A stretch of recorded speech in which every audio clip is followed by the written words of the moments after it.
조금 거슬리시더라도 양해 바라겠습니다. 사실 시편 4편을 쭉 연구를 하다가 갑자기 제 머릿속에 떠오른 찬양이 한 곡 있었어요. 그게 뭐냐면 지금 막 우리가 불렀던 세상 흔들리고 이겁니다. 왜 이 노래를 골랐냐면 이 시편 4편에서 이야기하고 있는 상황이 바로 이 찬송가하고 이 찬양하고 똑같기 때문에 그렇습니다. 다시 한번 제가 그 가사를 한번 읽어드리겠습니다. 세상 흔들리고 사람들은 변하여도 나는 주를 섬기리. 주님의 사랑은 영원히 변하지 않네. 나는 주를 신뢰해. 오직 믿음으로 내가 살리라. 오직 믿음으로 내가 살리라. 2절입니다. 믿음 흔들리고 사람들 주를 떠나도 나는 주를 섬기리. 주님의 나라는 영원히 쇠하지 않네. 나는 주를 신뢰해. 이러면서 이렇게 후렴으로 가고 있는 그런 노래입니다. 시편 4편 가만히 읽어보시면 지금 이 상황이 똑같다는 것을 알 수 있습니다. 그런데 저는 놀랍게도요, 바로 이 찬양곡 시편 4편 그리고 이것이 현재 한국 교회 상황이 아닌가 생각이 됩니다. 최근에 아주 충격적인 사건이 일어났었죠. 부천의 목사요 그리고 또 신학 교수가 자기의 딸을 학대해서 죽음에 이르게 하고 또 그 시신을 1년 동안 방치를 해서 사회적으로 큰 물의를 일으킨 적이 있습니다. 이렇다 보니까 평소에도 기독교에 대해서 별로 좋게 여기지 않는 사람들이 너무나도 많이 주님을 교회를 공격하고 있는 그런 모습을 우리가 확인해 볼 수가 있었습니다. 정말로 이제 저는 믿는 사람이라고 하는 것, 심지어 목사라고 하는 것을 밖으로 드러내놓고 얘기하는 것이 참 민망할 정도로 그런 상황이 되고 말았습니다. 흔히들 그러죠. 교회는 빛과 소금이다. 교회는 세상의 소망이다 이렇게 얘기를 합니다. 그런데 현재 이 상황은 전혀 그렇지 못한 것 같은 그런 생각이 듭니다. 그래서 현재 이 사람들을 보면 불신자들은 더욱더 완악해집니다. 전도가 되질 않아요. 믿는 사람들은 그리고 교회를 이탈합니다. 그리고 교회에 이렇게 남아 계신 분들은 낙심하고 절망을 합니다.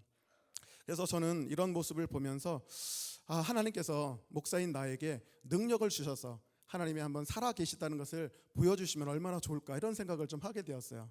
예를 들어서 제가 한강에 가가지고 손을 쫙 들었더니 한강이 쫙 갈라지더라. 이렇게 된다면 많은 사람들이 하나님을 믿겠죠. 또 병든 사람에게 제가 서울대학교 병원에 가가지고 안수할 때마다 모든 암병이 다 나아버린다면 얼마나 좋겠습니까? 하나님의 살아계심과 능력이 그대로 드러나게 된다면 세상 사람들이 이렇게 멸시하지 못할 것이고 교회 안에 있는 사람들 무리를 일으키지는 못할 것이다 생각을 하는데 지금 현재 이 작금의 상황이 그렇지 못합니다. 너무나도 죽어 있는 것 같아요. 하나님은 침묵하고 계십니다. 하나님은 어디 숨어 계신 것 같아요. 도대체 우리가 기도를 해도 성령의 역사가 잘 드러나지 않는 것 같은 느낌이 듭니다. 근데 바로 이 시편 4편이 바로 그런 상황을 우리에게 알려주신다고 하는 것입니다. 사실 저는 이것을 보면서 약간 위로가 되더라고요. 지금의 상황이 과거 수천 년 전에도 똑같았다는 거, 그리고 한국의 상황이 과거 이스라엘에서도 똑같이 나타났다는 거예요. 그러니까 약간은 좀 위로가 되는 것 같더라고요. 오늘만 한국 상황만 그런 것이 아니다라고 할 수가 있습니다. 하지만 여하튼 간에 인간에게는 두 가지 속성이 다 있는 것 같습니다. 한편으로는 하나님을 찾고 싶은 종교의 씨앗이 들어있는 것 같습니다. 하지만 한편으로는 보이지 않는 신에 대해서 거부하고 있는 이런 반발심도 있는 것 같습니다. 한편으로는 하나님을 찾고도 싶고 한편으로는 배척하고 싶은 존재, 이율배반적인 존재가 아니겠습니까? 바로 우리가 그런 존재입니다. 그래서 한편으로는 찾고 싶고 안 보이면 또 불신하는 그런 존재이기 때문에 그렇습니다. 그래서 저는 이 시편 4편을 통해서 이렇게 하나님께서 살아 역사하신다는 것이 잘 드러나지 않는 오늘날과 같은 시대에 우리 신앙인들은 무엇을 또 의지를 삼아서 토대를 삼아서 신앙생활을 계속해야 될지 우리가 한번 발견해 보고자 합니다. 그래서 저는 일단 이걸 하는데요. 사실 하나님께서 구약에서 좋은 말씀들을 주셨죠. 임마누엘, 내가 너희와 영원히 함께하리라. 또 구름기둥과 불기둥 얘기도 하셨어요. 우리를 떠나지 아니하시고 우리가 어디를 가든지 불기둥과 구름기둥으로 인도하시고, 우리가 만약 양이라면 그분은 목자가 되셔서 우리 선한 길로 다 인도하신대요. 그런데 지금은 별로 그런 게 안 보이니까 참 마음이 답답합니다. 그래서 저는 이 시편 4편을 통해서 하나님께서 이런 상황 가운데 어떻게 다르게 우리를 섭리하시며 인도해 주실 수 있습니까? 라고 하는 질문을 다윗과 함께 연구해 보도록 하겠습니다. 1절 이렇게 나오고 있습니다. 내 의의 하나님이여, 내가 부를 때 응답하소서. 곤란 중에 나를 너그럽게 하셨사오니 내게 은혜를 베푸사 나의 기도를 들으소서. 이렇게 되어 있습니다. 하나님을 부르는 표현이 독특하죠. 내 의의 하나님 이렇게 부릅니다. 이 표현 오해하시면 안 돼요. 이 표현이 마치 다윗이 자기가 내면적으로 아주 공로가 많고 깨끗한 사람이기 때문에 하나님을 향해서 간구의 기도를 드린다라고 생각하시면 안 됩니다. 나의 의, 나의 자랑 이런 것이 아니에요. 히브리어에서 말하는 의라고 하는 것은 두 가지 개념이 있습니다. ጼ덱이라고 하는 표현인데요. 한 가지는 인간 성품상의 의가 있어요. 우리가 흔히 알고 있는 것이죠. 그래서 저 사람이 어떤 법과 규칙을 잘 지켜서 아무리 어렵더라도 올곧은 길을 가려는 사람, 그런 사람을 의롭다 이렇게 얘기를 합니다. 이것은 개인 성품이고요. 그건 자신의 공로가 될 수가 있습니다. 그러나 한편으로 의라는 개념 속에는 히브리어 언어에서는 관계적인 개념이 될 수도 있습니다. 그래서 관계적, 이것은 언약을 말하는 겁니다. 서로 쌍방 간에 언약을 맺고 나서 서로 간에 그 언약이 무슨 언약이 되었든 신실하게 지키는 상태, 이것을 의라고 얘기를 합니다. 그러니까 성품상의 의도 있고 언약상의 의도 있는데, 여기서 말하는 의는 다윗이 언약상의 의를 기반으로 해서 하나님께 호소하는 기도를 드리고 있다는 것입니다. 왜냐하면 다윗과 같은 사람이라 할지라도 이 거룩하시고 광대하신 하나님 앞에는 절대로 나아갈 수 없는 존재들이에요. 우리가 갖고 있는 의라고 해봤자 더러운 옷과 같습니다. 그것은 하나님 앞에 될 수 있는 그런 것이 아니죠.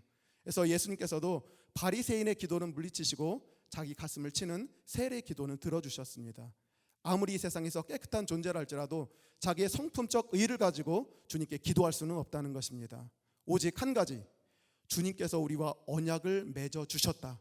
따라서 우리는 그것을 기반으로 해서 하나님께 기도할 수 있다. 이거밖에 없는 것입니다. 어찌 보면 이래서 우리가 감사할 수밖에 없어요. 여러분 가만히 생각해 보시면 자기가 범죄 안 하는 순간이 어떻겠습니까?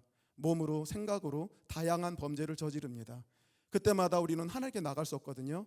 그럼에도 불구하고 우리가 이 자리에 모여서 거룩하신 하나님 앞에 무릎을 꿇고 기도할 수 있는 근거는 주님께서 우리를 용납하시고 언약을 주셨기 때문에 그래요. 구약 백성에게는 구약 언약을 주셨고 신약 백성은 예수 그리스도의 피로 말미암은 신약을 주셨습니다. 그래서 우리가 이런 의를 가지고 기도한다는 얘기죠.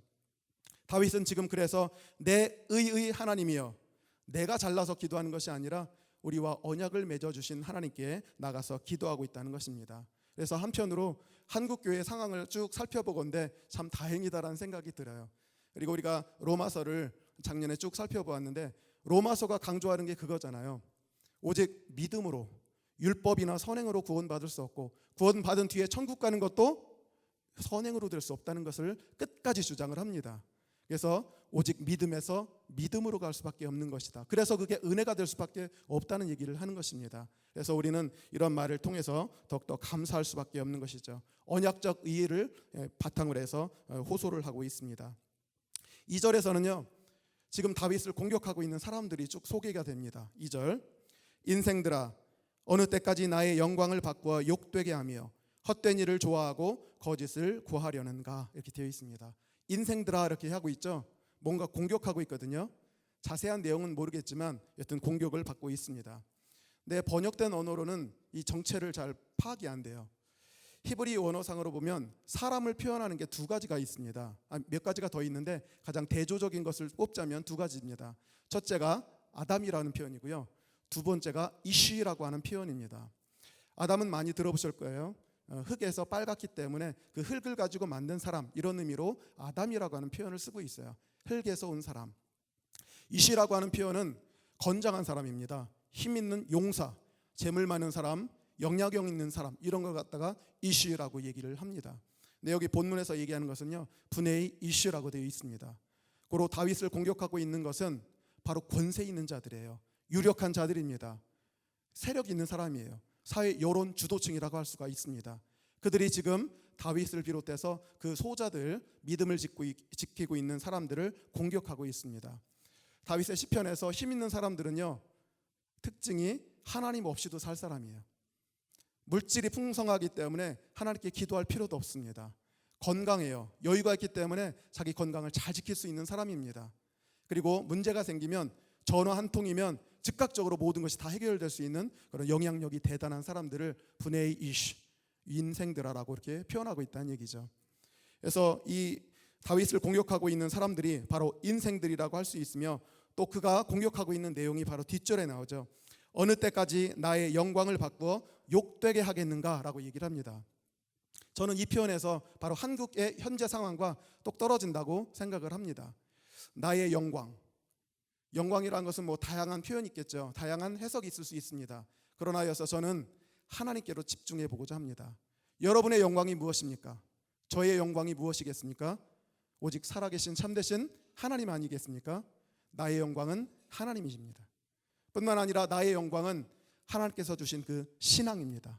하나님께서 우리 마음에 주신 신앙, 그리고 나의 영광은 그분을 잘 경외하는 것, 그리고 하나님과 나에게 주신 그 특별한 관계, 하나님은 우리의 아버지가 되시고 나는 그의 아들이나 딸이 된다는 이 특별한 영적인 특권, 이것이 바로 영광이 아니겠습니까? 그런데 유력자들, 분의 이시들은 바로 그 영광을 욕되게 합니다. 왜냐하면 그 사람들은 하나님 없어도 충분히 살 수 있거든요. 여러분 인터넷 한번 열어보십시오. 기독교를 뭐라고 부릅니까? 멍멍이 독교 이렇게 부르죠. 차마 제가 말을 못하겠고요. 그렇게 불러요. 또 하나님께서는 우리를 사랑하시잖아요. 그걸 빗대서 하나님은 당신의 지갑을 사랑하십니다. 하나님은 당신의 돈을 사랑하십니다. 이렇게 하더라고요. 그런 표현을 볼 때마다 마음속에서 불끈불끈 솟는 게 있어요. 어떻게 나의 영광을 저들이 저렇게 모독할 수가 있는가? 물론 우리가 잘못했죠. 믿는 우리 자녀들이 똑바로 살지 못하고 이 세상의 빛과 소금이 되지 못했기 때문에 이런 욕을 먹는 것입니다. 하지만 하나님께서 좀 더 60, 70년대에 보여주셨던 그 강렬한 성령의 능력이 교회를 지배하고 있다면 과연 이런 상황이 될 수 있을까? 저는 답답함을 좀 느끼고 있습니다. 그래서 한편으로 하나님, 언제까지 교회가 영광스러운 것이 모독을 당하고 있으며 이렇게 굴욕을 당해야 됩니까? 라고 하면서 기도할 때가 있어요. 그렇게 비방하는 사람들을 향해서 속으로 약간 좀 저주하고 싶은 생각이 들더라고요. 그래서 집에 확 불이 나라라 뭐 이런 생각을 좀 갖기도 하고, 가다가 교통사고나 당해라 이렇게 하는데 우리 하나님 그렇지 않으세요. 인간인 제 생각일 뿐이고 하나님은 인내하시고 참는 분이시더라고요. 그래서 아무리 그들이 그렇게 비방을 한다 할지라도 하나님은 끝까지 참아주시는 분임을 알 수가 있습니다. 답답합니다. 어느 때까지 나의 영광을 바꾸어 욕되게 하겠습니까? 바꾸어 얘기하면, 주님 어느 때까지 하나님께서 살아계시다는 증거를 안 보여주실 겁니까? 좀 한강 좀 갈라보세요. 그럼 다 믿을 거 아니겠습니까? 그래서 답답한 심정을 다윗도 표출하고 있는 것입니다. 하지만 다윗은 신앙이 원숙한 사람 같아요. 어찌 보면 사실 유혹받기 쉽거든요. 안 믿는 자들이 저렇게 잘 살고 높은 지위에 올라가고 영향력 있고 하면 소수밖에 남지 않은 이 믿는 사람은요, 믿음 포기하고 싶어져요. 솔직히 세상 나가고 싶습니다. 그러나 다윗은 그렇지 않아요. 그냥 붙잡고 기도할 뿐이지 그들을 동경하지 않습니다. 왜냐하면 그들의 본질을 깨닫기 때문에 그렇습니다. 지금 우리를 공격하고 있는 모든 것, 그것 플러스 저들의 삶의 모든 양태가 바로 뒷부분에 얘하고 똑같기 때문에 그렇습니다. 너희들이 헛된 일을 좋아하고 거짓을 구하려는가? 언제까지 하겠는가? 라고 얘기를 하고 있습니다. 두 가지로 규정하고 있는데요. 불신자들, 겉으로 보기에는 유력한다 할지라도 본질을 보게 된다면 헛됨입니다. 그들의 삶과 언행 모든 것은 헛됨이에요. 그리고 거짓됨입니다. 이 두 가지 본질을 깨닫고 있기 때문에 다윗은 흔들리지 않았던 것 같습니다. 우리 헛됨은 뭐 잘 알 수 있죠. 우리 솔로몬, 우리가 동경에 않는 그 솔로몬, 모든 영화를 다 누리고 나서 마지막에 가서 한 말이 그거죠. 헛되고 헛되며 헛되고 헛되니 모든 것이 헛되도다라고 얘기합니다. 하나님 없는 삶은요, 아무리 재물이 많아도 헛됩니다. 권세가 아무리 많아도 헛될 뿐이에요. 또한 하나님이 없는 삶은 아무리 세상적인 지식과 교육을 많이 받았다 할지라도 거짓일 수밖에 없는 것입니다. 왜냐하면 진리는 누굽니까? 오직 하나님이시죠. 하나님에서 벗어난 모든 것들은 거짓일 수밖에 없다는 것입니다. 다윗은 그래서 알았어요. 지금 이 비방하는 것뿐만 아니라 너희에 대해 존재와 모든 것들이 바로 헛됨과 거짓이라고 하는 것을 알 수가 있다는 얘기죠. 여러분들 아마 설 명절 내려가시면 가족들이나 친척, 친구들 많이 만날 거예요. 그 중에는 믿질 않는데 잘된 사람도 있을 겁니다. 그런 사람 볼 때마다 부러우십니까? 주눅드십니까? 훨씬 더 영향력 있잖아요. 말빨도 있고. 그런데도 우리는 그들을 부러워할 필요 없을 것 같아요. 왜냐하면 그들의 삶은 잠시 잠깐의 번영일 뿐이고 본질이 뭐라고 하냐면 여기 말 그대로 헛됨입니다. 그리고 거짓됨입니다. 그래서 그들은요 매일마다 자기 인생의 집을 지어요. 그런데 헛됨의 벽돌로 하나하나 쌓습니다. 거짓됨의 벽돌로 하나하나 쌓습니다. 그러나 우리 하나님 안에 있는 자들, 소자들이죠. 때로는 가난하고 연약할 수도 있습니다. 그러나 우리가 쌓는 삶은 진리의 벽돌입니다. 우리가 쌓는 벽돌은 생명의 벽돌입니다. 보람 있는 벽돌입니다. 그래서 나중에 보면요 우리의 집은 무너지지 않아요. 근데 그들의 집은 언젠가는 순식간에 무너질 수밖에 없다는 것입니다. 그래서 비록 답답하긴 하지만 다윗이 지금 그걸 알고 있었어요. 하나님 언제까지입니까? 저들이 언제까지 우리의 영광을 욕되게 하면서 이렇게 헛됨과 거짓됨으로 계속 우리를 공격하겠습니까? 라고 그렇게 얘기하고 있다는 얘기죠. 3절에서는요 앞에서 얘기했던 사람을 유력한 자라고 했기 때문에 우리들을 규정할 필요가 있어요. 우리들은 누군가? 우리들은 그렇다면 반대가 되겠죠. 1차적으로 보면 우리는 가난한 자들입니다. 그러나 경건한 자들이죠. 경건하면서 가난한 자들. 하나 더 좋은 게 있어요. 3절 여호와께서 자기를 위하여 경건한 자를 택하신 줄 너희가 알지어다. 경건한 자를 선택하셨다는 얘기예요. 그래서 우리는 비록 소수입니다. 소수가 될 수밖에 없어요. 그렇지만 우리가 좌절하지 않습니다. 왜냐하면 어차피 이스라엘 사이에서도 갈랐거든요. 선택했습니다. 그래서 이스마엘과 이삭이 있을 때 이삭을 선택했고요. 다 이렇게 선택하는 역사였어요. 이사야 같은 경우는 너희들이 비록 하늘의 별과 같이 많고 바다의 모래알 같이 많을지라도 오직 남은 자만이 이 아브라함의 씨라 부름을 받을 것이다. 분명히 얘기하고 있기 때문에 그렇습니다. 오직 남은 자만이 결국 하나님의 축복과 구원을 받을 수가 있다는 얘기죠. 그래서 이 세상에 유력하다는 거 부러워할 필요가 없어요. 다윗이 갖고 있는 정체성은 하나입니다. 우리가 비록 이렇게 어렵지만 조롱당하고 있지만 우리가 이렇게 믿음을 갖고 있는 이유는 딱 하나다. 우리가 투철한 믿음의식 갖고 있는 것이 아니라 하나님께서 우리를 선택해 주셨기 때문에 그렇다는 것입니다. 하나님의 선택이 없으면요 여러분 여기 있질 못합니다. 이미 다 탈락하셔서 저 세상에 가셨어야 돼요. 근데 지금 여러분이 이 자리에 앉아 있고 또한 믿음을 갖고 있다는 것은 여러분이 잘나서 그런 것이 아니고 하나님께서 태초부터 여러분을 구원하시기로 택정하셨기 때문에 그렇습니다. 자기를 위해서라고 했죠. 하나님께서 살아계심과 권능과 능력을 우리를 통해서 보여주시기 위해서 우리를 선택하셨다는 얘기예요. 근데 안타깝게도 우리를 좀 힘있게 하면 좋잖아요. 그러면 더 잘 증거할 수 있을 것 같은데 하나님이 또 그렇게는 안 하시네요. 우리를 때때로 힘들게 하시고 숨어 계신 듯하고 잠잠하신 것 같아서 그게 또 마음에 무겁기도 합니다. 4절과 5절은요 그래서 다윗이 그들을 향해서 지금 하고 있는 얘기입니다. 자, 4절과 5절은 누구한테 한 얘기인가 한번 잘 생각해 보세요. 다윗이 누구한테 얘기하는 것인가? 4절 5절 너희는 떨며 범죄하지 말지어다. 자리에 누워 심중에 말하고 잠잠할지어다. 의의 제사를 드리고 여호와를 의지할지어다. 이거 누구한테 한 얘기 같습니까? 유력자들한테 한 얘기가요? 아니면 신앙이 좀 연약한 교회 안에 있는 사람들에게 한 얘기일까요? 둘 다 가능하겠죠. 둘 다 가능합니다. 일단은 우리를 공격하는 불신 유력자들, 힘 있는 사람들, 뭐 그러냐, 기도한다고 낫겠냐, 기도한다고 문제가 해결되겠냐, 이렇게 얘기하는 사람들에게 향한 말이기도 합니다.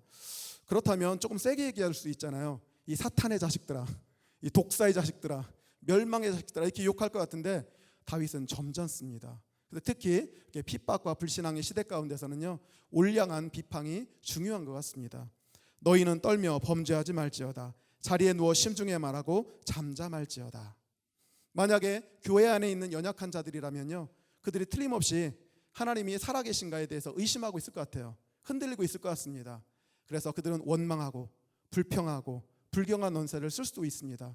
그런 자를 향해서 하는 말, 너희는 떨며 범죄하지 말아라. 자리에 누워 심중에 말하고 잠잠하라. 이렇게 얘기를 하고 있는 것입니다. 대신에 뭐라고 얘기합니까? 의의 제사를 드리고 여호와를 의지할 것이다. 이렇게 얘기를 하고 있습니다. 해야 될 말은 해야 되겠죠. 그래서 저는 이 다윗의 이런 표현을 보면서 우리가 불신자들, 우리를 공격하는 사람들에 대해서 이렇게 언어를 조심해야 되겠다는 생각을 좀 하게 되었습니다. 우리를 공격한다고 해서 우리가 거칠은 말을 쓰게 되면 절대로 그 사람들 변하지 않습니다. 그런데 오늘 향한 말을 이렇게 하게 된다면 그래도 결국은 마음을 돌이킬 날이 분명히 오게 될 것입니다. 잠언 25장 15절에 보면 이런 말이 있습니다. 오래 참으면 관원도 설득할 수 있나니 부드러운 혀는 뼈를 꺾느니라, 이렇게 되어 있습니다. 그래서 염려가 되는 것이 있는데, 혹시라도 시골에 내려가셔가지고 믿지 않는 가족들하고 만날 수 있어요. 친척하고 만날 수 있는데 서로 신앙 얘기를 할 겁니다. 틀림없이 부천 그 얘기를 할 겁니다. 그래서 믿으면 무슨 소용이 있겠냐, 옥신각신할 거예요. 그럴 때 막 이렇게 핏대를 올리면서 공격하는 언사는 쓰지 않았으면 좋겠습니다. 지금 다윗도 그렇잖아요. 겸손하잖아요.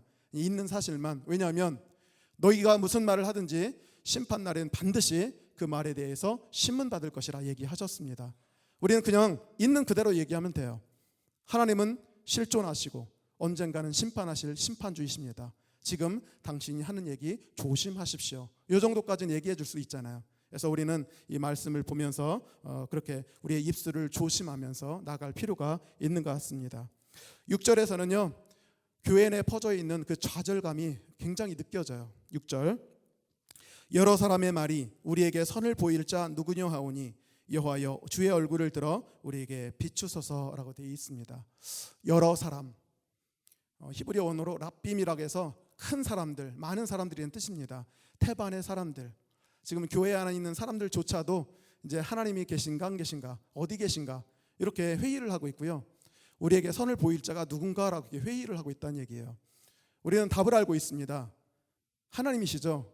우리에게 선을 베푸신다면 마귀가 베풀겠습니까? 세상이 베풀겠습니까?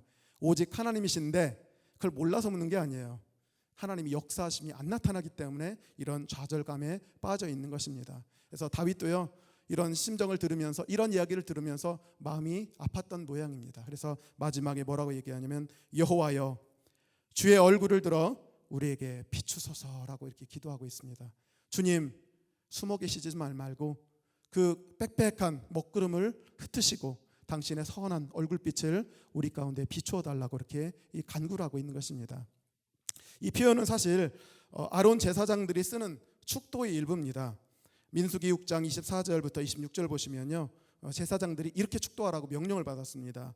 여호와는 내게 복을 주시고 너를 지키시기를 원하며, 여호와는 그의 얼굴을 내게 비추사 은혜 베푸시기를 원하며, 여호와는 그 얼굴을 내게로 향하여 드사 평강 주시기를 원하노라 할지니라 하라, 이렇게 되어 있어요. 그러니까 이 축도를 알고 있었어요.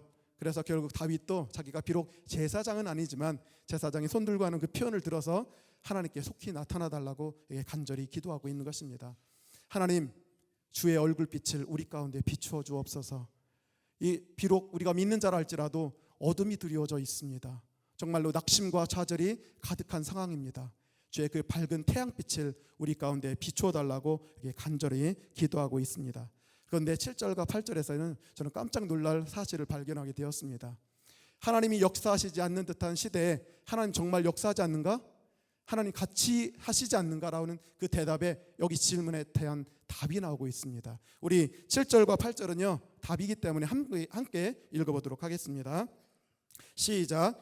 주께서 내 마음에 두신 기쁨은 그들의 곡식과 새 포도주가 풍성할 때보다 더하니이다. 내가 평안히 눕고 자기도 하리니 나를 안전히 살게 하시는 이는 오직 여호와이시니이다.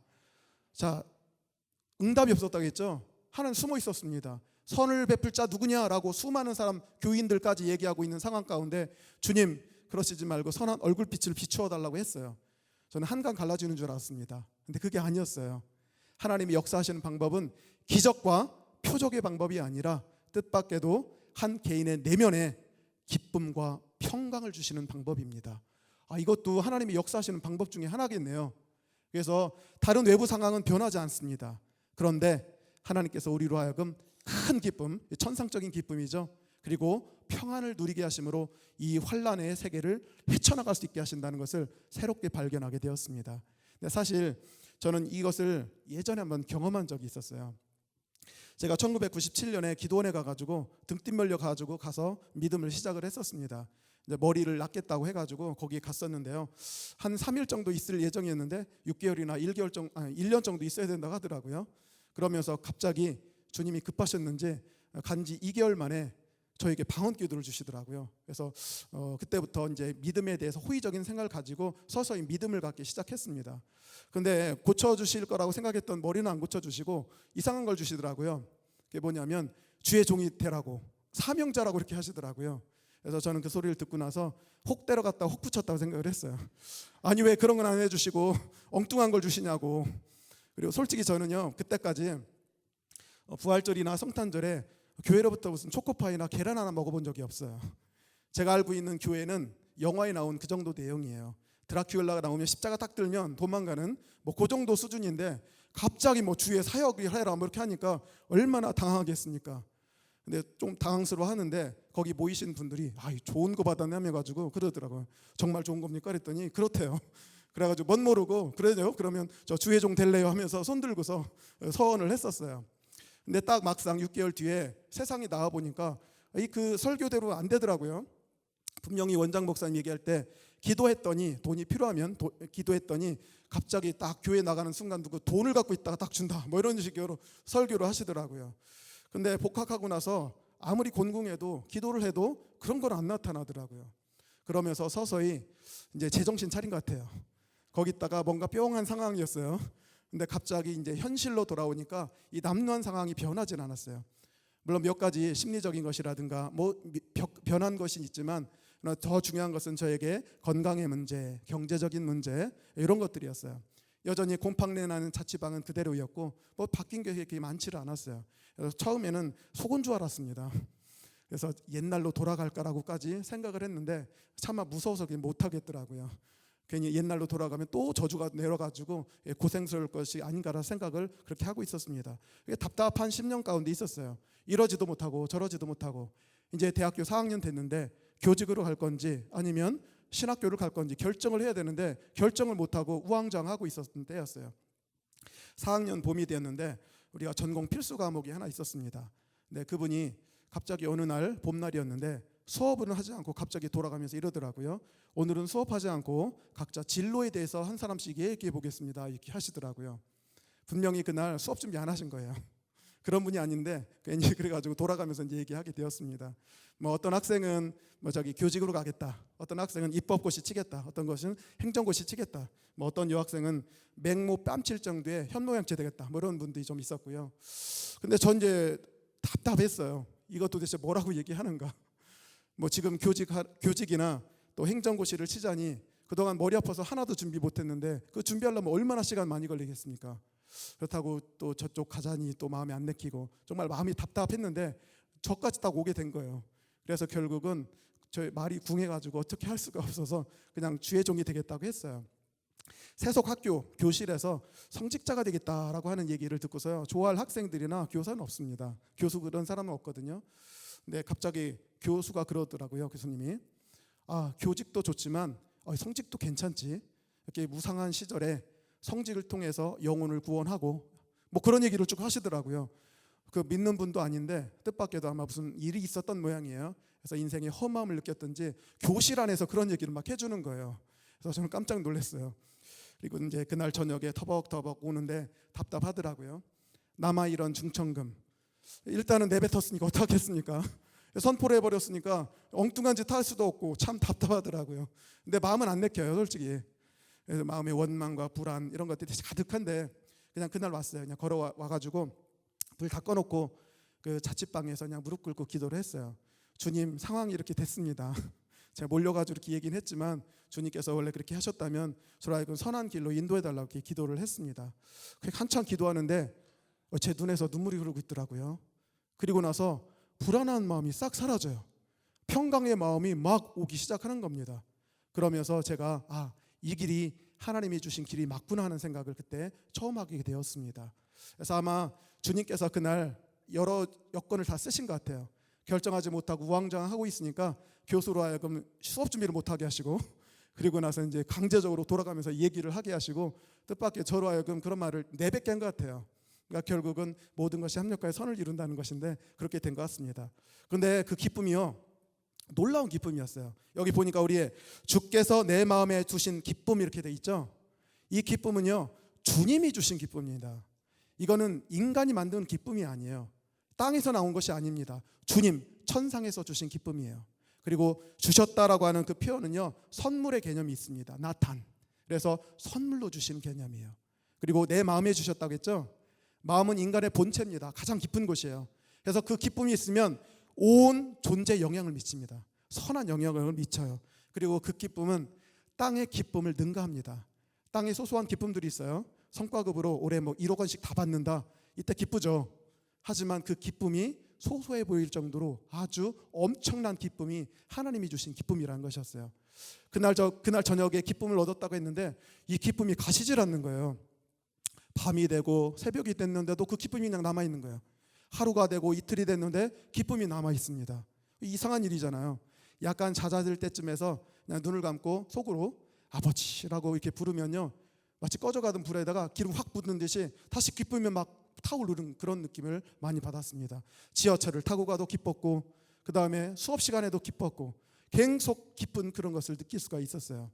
그때는 다른 그 무엇도 부럽지가 않더라고요. 이 세상에서 돈 많고 뭐 자동차 좋은 거 타고 다니고 집이 의리의리하고 이런 거 전혀 문제가 되지 않았습니다. 제가 그때는요, 뭐가 기쁨이냐면 살아있다는 게 기뻤어요. 그냥 숨쉬고 있는 게 기뻤더라고요. 하나님을 알고 하나님을 아버지라고 부르는 것 자체가 너무 큰 기쁨이었어요. 그래서 저는 너무 큰 기쁨을 그때 처음 느끼게 되었습니다. 근데 사실은요, 이 기쁨이 마약과 같은 그런 성격이 있는 것 같더라고요. 그래서 저는 그걸 느끼면서 사람들이 왜 마약을 하는지 좀 이해가 되는 것 같아요. 이 알딸딸하고 지금 묘한 기분을 계속 느끼고 싶어가지고 마약을 하는 것이 아닌가 생각이 됩니다. 그러나 한 가지 차이점이 있어요. 마약은 두뇌를 파괴합니다. 사람을 못 쓰게 만들어요. 죽입니다. 그런데 하나님이 주신 그 기쁨은요, 마약처럼 이렇게 좋거든요. 그런데 모든 기능을 활성화시켜요. 창조의 원형으로 기능으로 회복시킨 걸 느끼게 되었습니다. 제가 수업 시간에 수업을 안 듣고요, 계속 기도만 했어요. 속으로 눈은 이제 강사를 보면서 계속 기도했어요. 주님 하면서 막 기쁨이 올라오면 하마터면 소리 지를 뻔했어요. 너무 막 이게 벅차 올라가지고. 그러면 속으로 절제 이렇게 하면서 이렇게 눌러야 될 정도였는데, 수업 잘 들렸겠습니까? 속으로 딴 생각하고 있는데. 근데 놀라운 일이 생겼어요. 저희 전공 필수였는데 굉장히 어려운 과목이었어요. 필로의 교육 심리학이 있어요.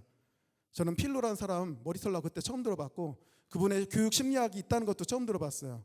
거의 강의를 하면 절반 정도 학생은 자고요, 절반 정도는 머리를 치면서 자기 머리가 나쁘다는 것을 자책하는 그런 수업이었습니다. 얼마나 어려웠는지를 몰라요. 그런데 뜻밖에도 그 기쁨이 막 있을 때 저는 관심도 두지 않았는데 다 들리더라고요. 내 평생에 전공 한 번 읽어본 적이 없어요. 들어본 적도 없었는데 뜻밖에도 막 다 들리기 시작하는 겁니다. 놀라운 일이 생겼어요. 분명히 예전에는 그렇지 않았는데 어떻게 이런 일이 벌어진가 깜짝 놀랐습니다. 그래서 우리 아담 최초에 막 동물 이름 지어줬다고 했잖아요. 얼마나 비상해야 됩니까? 다 구별해요. 그 수많은 수백만 이 이름을 다 지어주고 겹치지 않아야 되니까, 체계적으로 해야 되니까 놀라운 창의력과 분석력과 정신력, 이 모든 것들이 있어야 되는데, 하나님이 주시는 그 놀라운 은혜가 임하게 되면 살짝 그게 다시 살아날 수가 있다는 것. 우리가 지금 이 모양 요 꼴로 사는 것은 아담과 하와의 타락 때문이죠. 그런데 우리를 구원해 주시고 우리가 부활하게 된다면, 우리가 영화를 받게 된다면 그 모든 기능들이 다 살아나게 될 거라는 것을 살짝 맛을 보여주게 되었어요. 네, 오해하지 마시기 바랍니다. 제가 뭐 지금 공부 안 해도 다 되는 게 아니고요. 그거 딱 1개월 정도의 그런 경험이었어요. 1개월 뒤니까 없어지더라고요. 그래서 하나님께서 야, 나한테 순종하게 되면 내가 너에게 기쁨을 줄 수 있고, 또한 회복됐을 때 얼마나 아름다운지를 너에게 보여주마, 이렇게 살짝 맛보게 해준 것 같아요. 이건 저뿐만 아니라 천국에 갈 모든 사람들에게 동일할 것입니다. 하나님께서 이렇게 놀라운 은혜를 준비하고 있다는 얘기죠. 그래서 지금은 사라졌지만 아마 저는 소망하는 게 있습니다. 우리가 저 천국에 가잖아요. 저 천국에 가면 얼마나 아름다울까, 얼마나 마음이 풍성할까. 그래서 어떤 분들은 천국에 가느니 차라리 지옥 가겠다는 분이 있어요. 천국 가면 맨날 예배만 드리고 찬송만 해가지고 지루해서 못 가겠다, 차라리 스펙터클한 지옥으로 가겠다, 이런 분이 있는데 그건 이제 착각이에요. 땅에 생각하시면 안 돼요. 우리가 천상에 딱 가는 순간 저는 그걸 살짝 맛봤기 때문에 이것이 몇 배로 더 강화된다면 그냥 거기 있다는 것 자체가 그냥 기쁜 거예요. 숨 쉬고 있다는 것 자체가 기쁘고요, 의식이 있다는 것이 너무나 기쁠 것입니다. 우리의 몸은 완벽해질 것이고 우리의 정신력과 창조력도 엄청나게 될 것입니다. 그래서 하나님께서 자기를 사랑하는 자를 위해서 준비하신 것은 눈으로 보지 못하고 귀로 듣지 못하고 사람의 마음으로도 생각하지 못했다는 말이 있는데 바로 그것입니다. 우리의 잣대로요, 땅의 잣대로 천국 재면 안 된다는 얘기예요. 천국은 놀라운 것이 우리를 기다리고 있다는 것입니다. 그래서 결국은 저는 이것을 체험하면서 그렇구나, 이게 바로 하나님의 역사하시는 방법 중에 하나다. 기적 같은 방법이 이룰 수도 있거든요. 그러나 주님은 기적 일으키지 않았어요. 당장 병든 자 일으키내진 않았습니다. 그러나 또 다른 방법이 있으니 그게 뭐냐면 바로 우리 마음속에 천상이 주시는 기쁨이 임하게 하는 거예요. 하늘이 주시는 평강이 임하게 해주시는 것입니다. 8절에 보니까요, 평강 얘기가 나오죠. 내가 평안히 눕고 자기도 하리니 나를 안전히 살게 하시는 이는 오직 여호와이시니이다. 사실 잠자면 안 되는 때예요. 그냥 부도 맞기 직전인데 잠이 오겠습니까?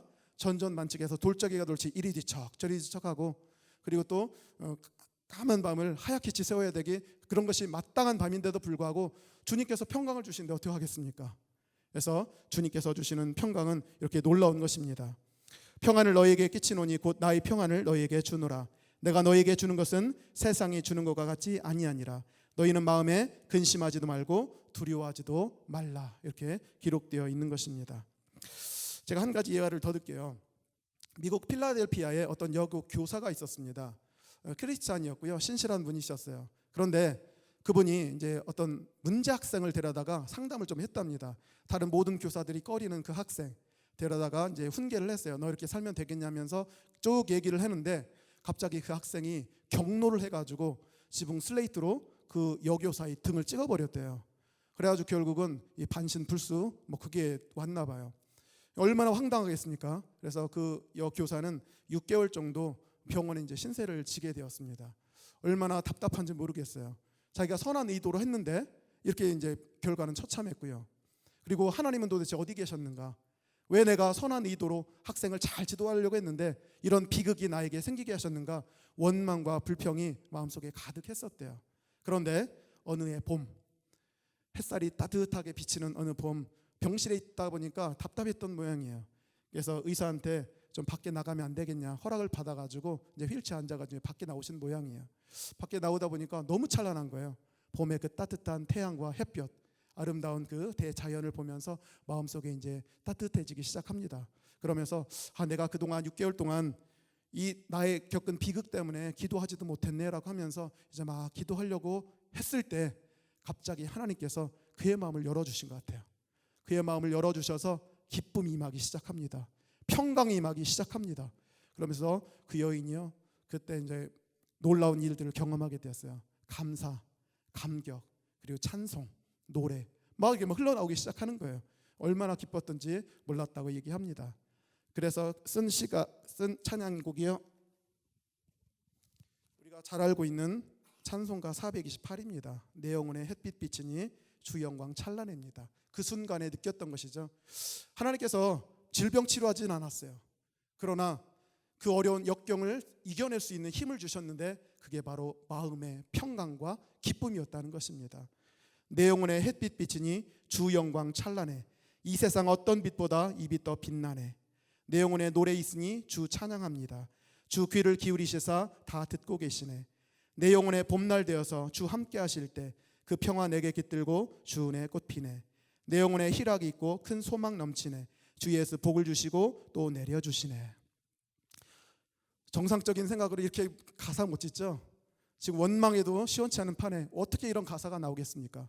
그런데 하나님이 임하시면 가능하다는 얘기예요. 하나님께서 역사하시는 방법은 이와 동일한 방법이라는 것입니다. 그래서 우리는요, 하나님께서 꼭 이렇게만 생각할 필요가 없어요. 지금 60, 70년대처럼 기적이 잘 일어나지 않는 시대입니다. 하나님 안 계신가? 하나님 우리를 떠나셨는가? 우리를 버리셨는가? 이런 생각하실 필요가 없다는 것입니다. 하나님 지금도 우리와 함께 계신 줄 믿습니다. 여전히 영원토록 우리와 동행하시는 임마누엘 되신 하나님이십니다. 그럼 불기둥과 구름기둥이시죠? 선한 길로 인도하십니다. 단지 희락과 기쁨을 통해서 난관을 이겨내게 하시는 것입니다. 그리고 이 난관을 통해서요, 바로 외적인 체험들이 내면화돼요. 이게 신앙의 내면화거든요. 기적 몇 번 체험하고요, 실족하는 사람 많습니다. 그러나 하나님께서는 이 외부적인 표적과 기적을 안으로 옮기시길 원해요. 그렇게 하다 보면 결국은 오랜 기간의 실현의 기간이 있어야 되고 인내의 기간이 있어야 됩니다. 그러나 분명히 하나님께서 우리에게 분명히 기쁨과 평강을 주실 수 있다는 것입니다. 뿐만 아니라요, 이렇게 우리가 기쁨과 평강이 있으면 전도가 됩니다. 왜냐하면요, 모든 사람과 모든 문명이 목적이 무엇인지 아십니까? 어떤 사람이 그러시더라고요. 기쁨과 평강이라고. 모든 사람, 모든 문명이 추구하는 건 그겁니다.